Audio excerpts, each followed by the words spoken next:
Very Odd Parents. Very Odd Parents. Chester's Dad. Paper bag. That's true. I'll put on a hat. I'll cover up my safety here, too. Yeah, right. Is that a spider on my ceiling? Get the f*** out of here. He's dead. Maybe. Nice. Good for him. Dead? Yeah. But I told him not to come in here. Leave me alone.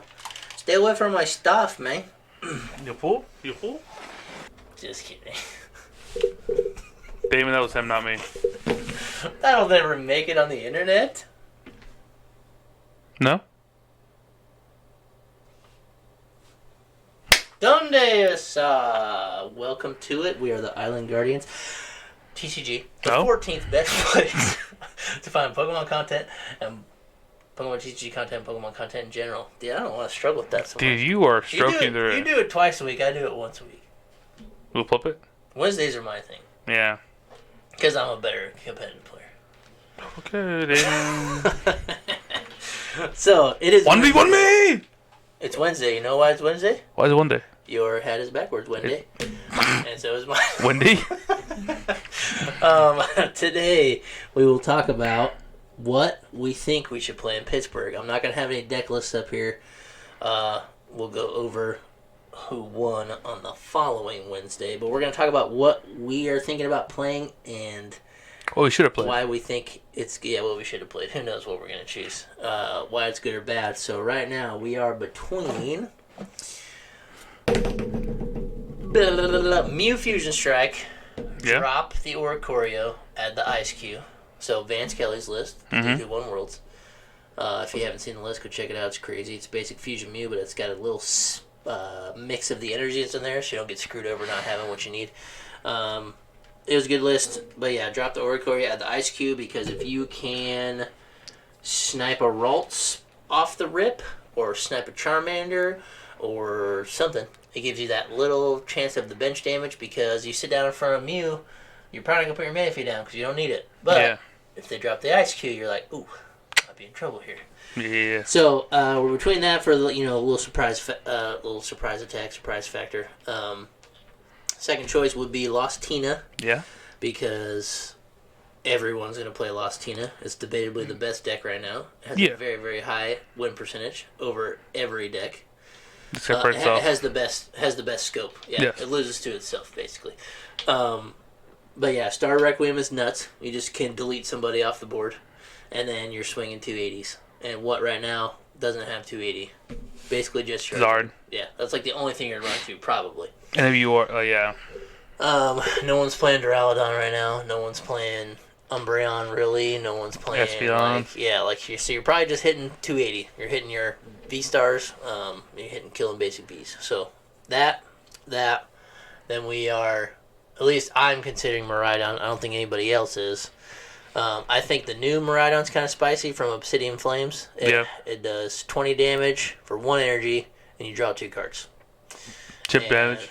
Then it helps out with Raikou a lot, because if they don't fill their bench so that you can't do 220, if you set that 20 there first and live, then you switch into the Raikou, and you get your other 200 to math out your 220.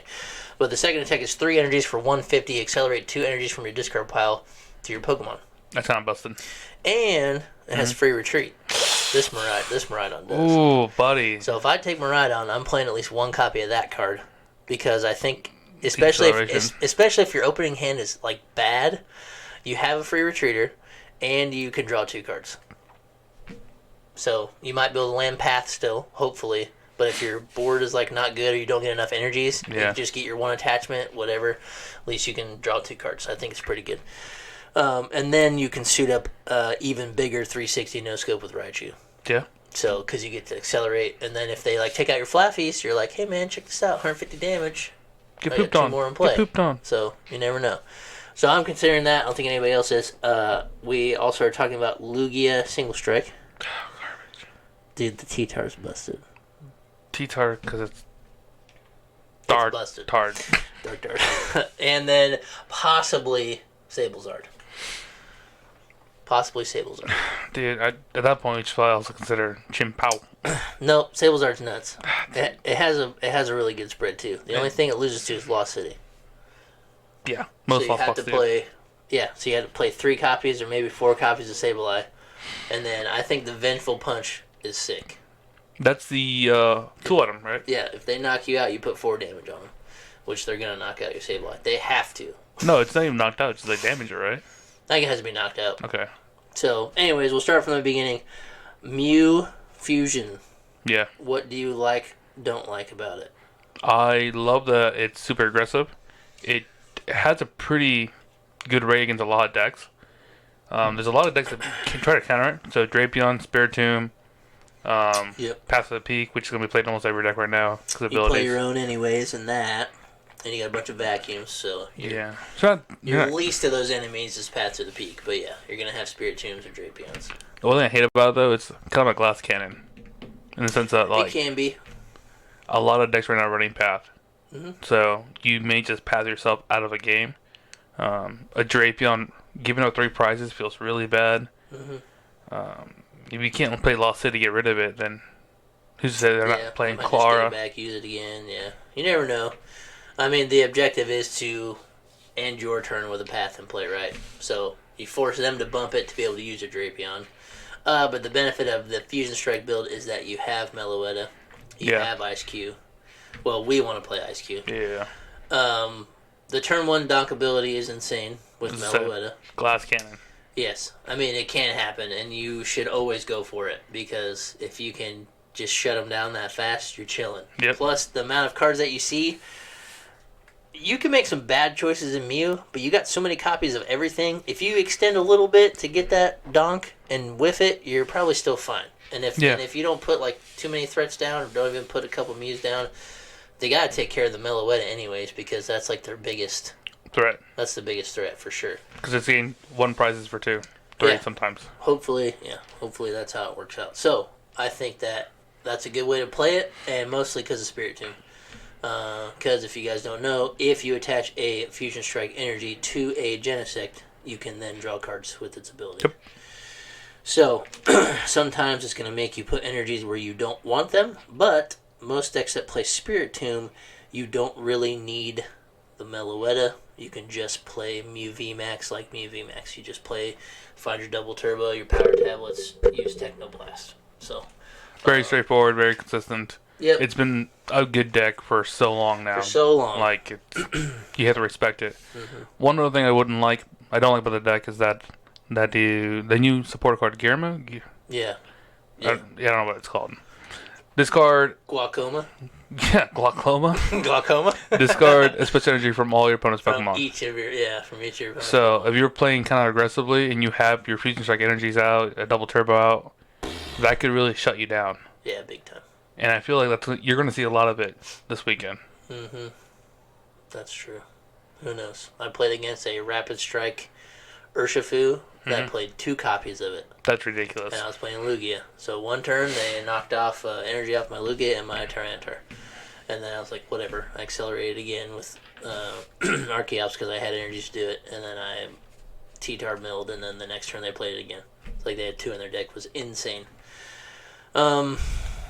Yeah, so I think it's a good call as well, just for the single prize trade up, if possible. Turn 1 dock ability and single prize trade up. You're either going to win or you're going to lose real quick. Yes, you also probably never tie playing that, so that's a good choice. So the second one was Tina. Why Tina? I think Tina has the best spread against most decks.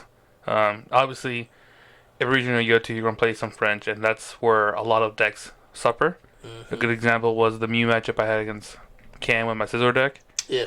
You're going to see wild decks like that. It's true. But I think Giratina and Lost Box still has a good versatility where if you're playing against a single prizer, you can just play Lost Box. Yeah, that's you true. can just ship the Tinas. Mm-hmm.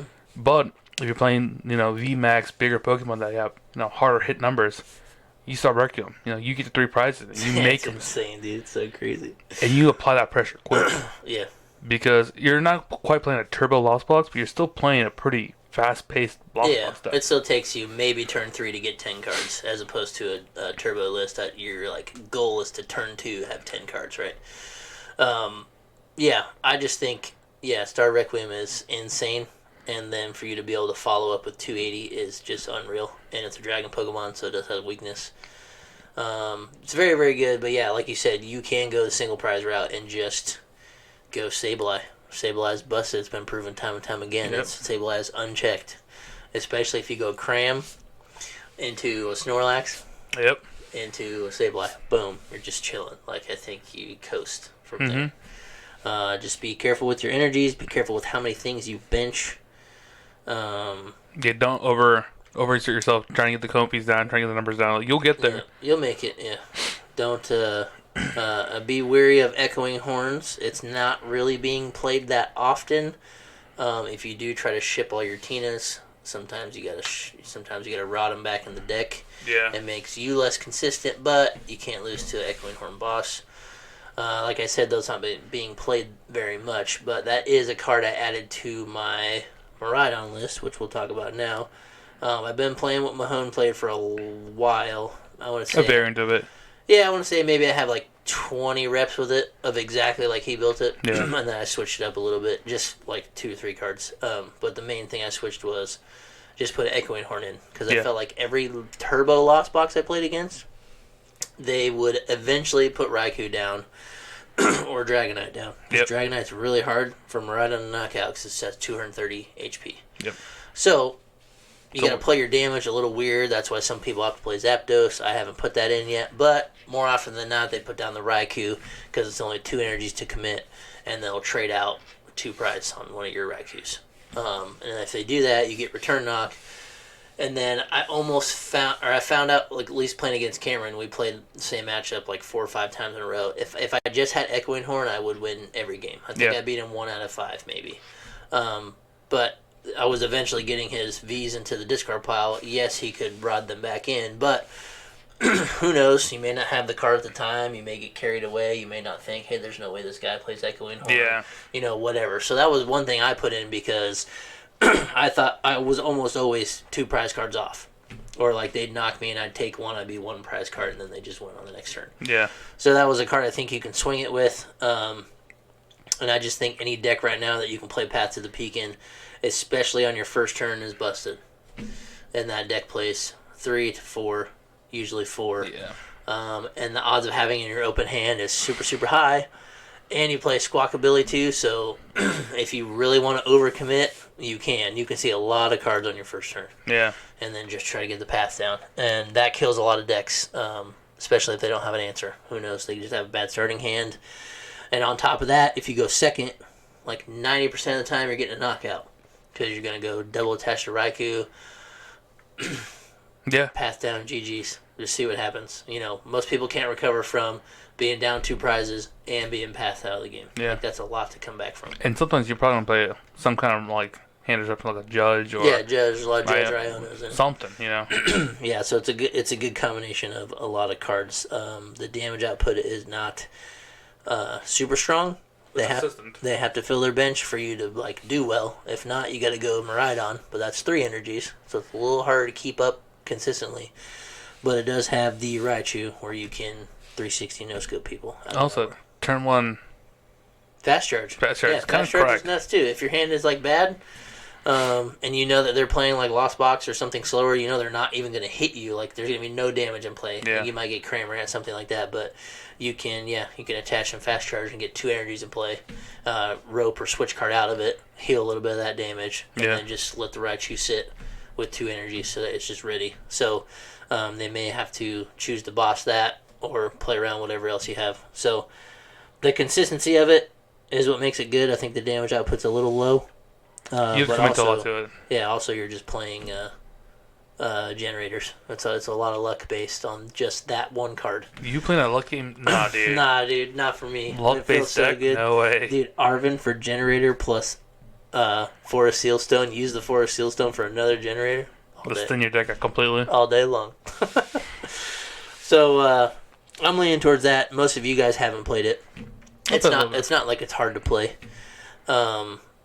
And if we kind of think there's going to be a rise of Lugia, it's a pretty good choice because I don't think anybody's going to play Dunsparce.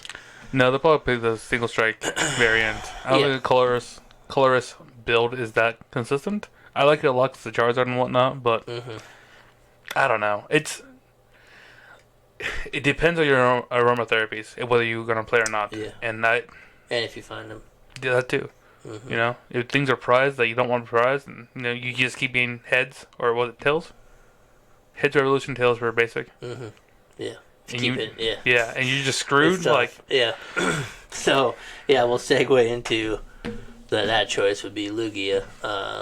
I've been playing a list we found that has 3 of its own path, 1 collapsed, and 1 town store, plus 2 bravery charms.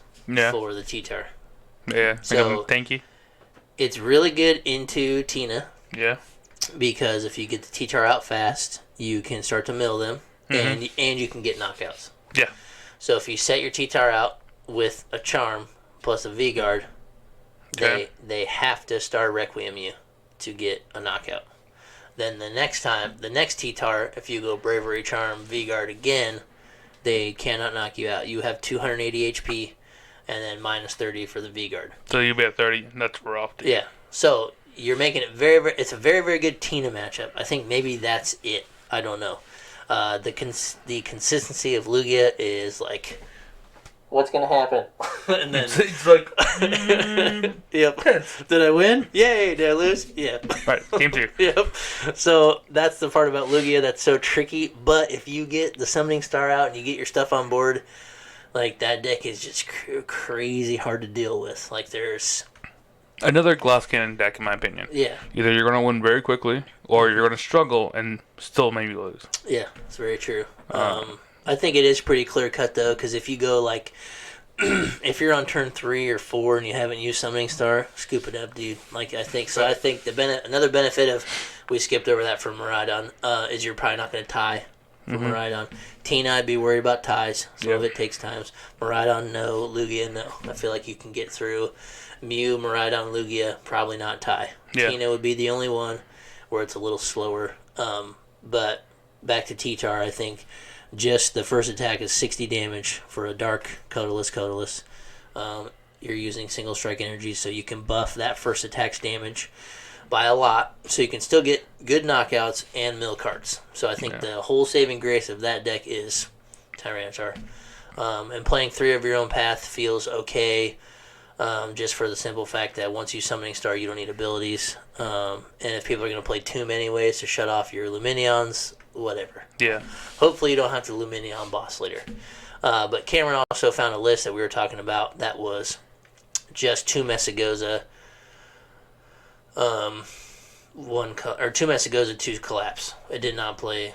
It didn't play Charms or the Store or Path, which is okay too. It just gave you more consistency early on to coin flip for. If it's heads, I'm getting a Pokemon, or you play Capturing Aroma. If it's heads, I get a evolution. If it's tails, I get a basic, whatever it is. Yeah. So we kind of like hybrid combine those.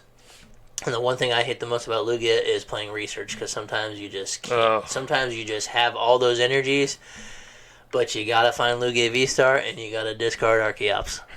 So like you're just like, whatever, I gotta play research, right? I can't hold these cards forever. Yep, because it makes my play happen, but there goes 3 of my energies. Yeah. So Cameron and I talked about taking all of the researches out and playing Zinnia's Resolve instead. Yeah.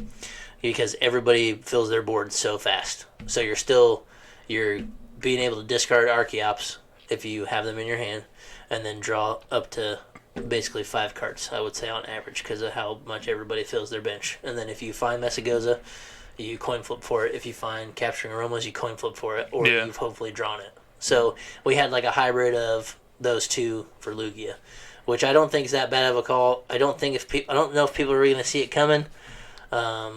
Who knows? But I'm just scared of the Miraidons and just the consistency aspect of it. Is Tyranitar dark? Tyranitar's dark. So you hit to the Guardy, hit to the Mew. I feel like I haven't not lost the Guardy yet online, so that's not saying a whole lot. But you can go into the T-Tars early and knock out Curlias plus Mill, and then they have to stretch kind of a lot to hit the 230 mark. Yeah. But if you put the charm on there, you're 280. So I mean, like, they can get you with Baby Gardevoir. Yeah. But they got to get a lot of energies in the discard and find Psychic Embrace Gardevoir. But being dark, Gardevoir's weak to dark. Yeah. So as soon as they put that on board, you're playing a 3-boss deck.